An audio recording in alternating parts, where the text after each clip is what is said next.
అండి నేడు విజయవాడలో చాలా దారుణమైన పరిస్థితి ఎదుర్కోవాల్సిన పరిస్థితి ఉందండి. ఇక్కడ ప్రజలందరూ కూడా ప్రాణాల చేతిలో పెట్టుకునేటువంటి పరిస్థితి ఉంది.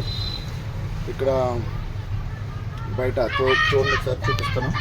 అదిగోండి జనాలు బయట నుంచి లోపల లోతట్టు ప్రాంతాల నుంచి జనాలను అయితే రోడ్డు మీద తరలించడం జరుగుతుందండి. కనిపిస్తున్నారండి, అదండి. ఎన్నో కార్లు, ఎన్నో బైకులు మొత్తం నీటి పాలు అయిపోయినాయండి. జన నష్టం కూడా జరిగిందండి, ప్రాణ నష్టం కూడా జరిగింది. విజయవాడకి ఇది చాలా చాలా దారుణమైన పరిస్థితిలో ఉందండి ప్రజెంట్ ఇప్పుడు విజయవాడ. నేనైతే మొన్న వచ్చానండి ఇక్కడికి అన్లోడ్కి. నిన్న అన్లోడ్ అవ్వలేదండి. మొన్న సాయంత్రం వచ్చానండి. మొన్న ఇవ్వలేదండి. నిన్న కూడా అవ్వలేదండి. ఈరోజు పొద్దున్న అన్లోడ్ అయిందండి. అన్లోడ్ అయిన కాడి నుంచి నేను పక్కన పెట్టుకుని ఇక్కడే ఉండిపోయానండి. ఎందుకంటే రూట్లు లేవండి, ఎటు వెళ్ళడానికి రూట్లు లేవండి. మరి గవర్నమెంట్ వారు సహాయక చర్యలు త్వరగా చేపట్టాలని కోరుకుంటున్నామండి.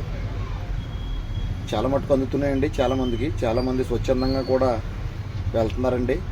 ఇందాక నేను కూడా ఒక ఇద్దరిని తీసుకొని వచ్చానండి. ఎక్కడో నీటిలో ఇరిగిపోయిన వాళ్ళని ఇంచుమించు ఒక గుండెల లోతు నీళ్ళు వచ్చినాయండి. ఒక ముసలావిడిని ఒక చిన్నపిల్లల్ని తీసుకుని వచ్చానండి రోడ్డు మీదకి.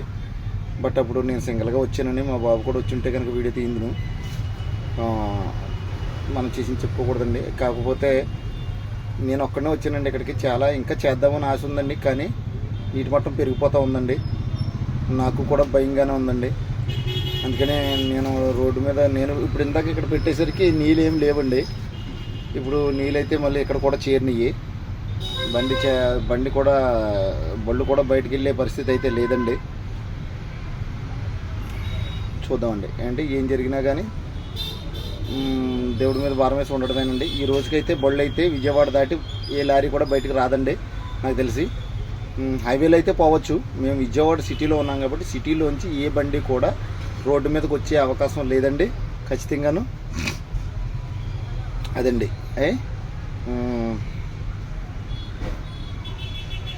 విజయవాడ ప్రజలైతే మాత్రం ప్రాణాలు అరిచేతిలో పెట్టుకుని ఉన్నారండి.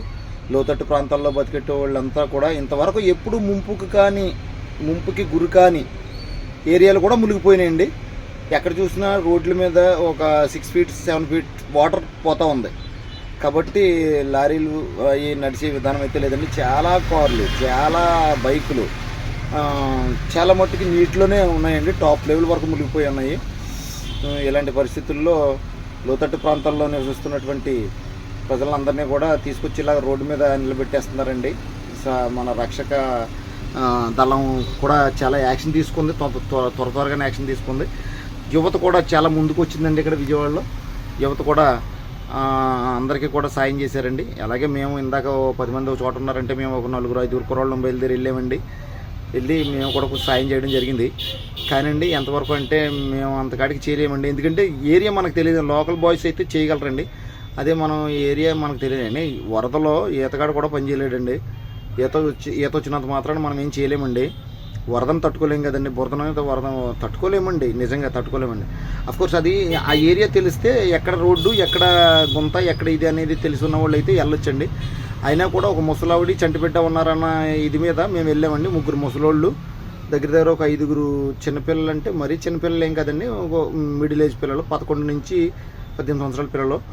అలాగా ఒక 80 ఉంటే 10 మంది దాకా ఉన్నారండి. మేము 4-5 కుర్రోళ్ళు వెళ్ళి తీసుకొచ్చాము. అంటే దగ్గరండి, పెద్ద దూరం ఏం కాదు. అయితే అఫ్కోర్స్ ఇక్కడ వరకు వాటర్ వచ్చింది.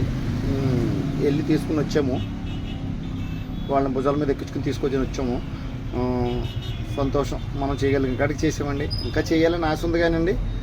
సో భయం వేస్తుందండి. ఓకే అండి.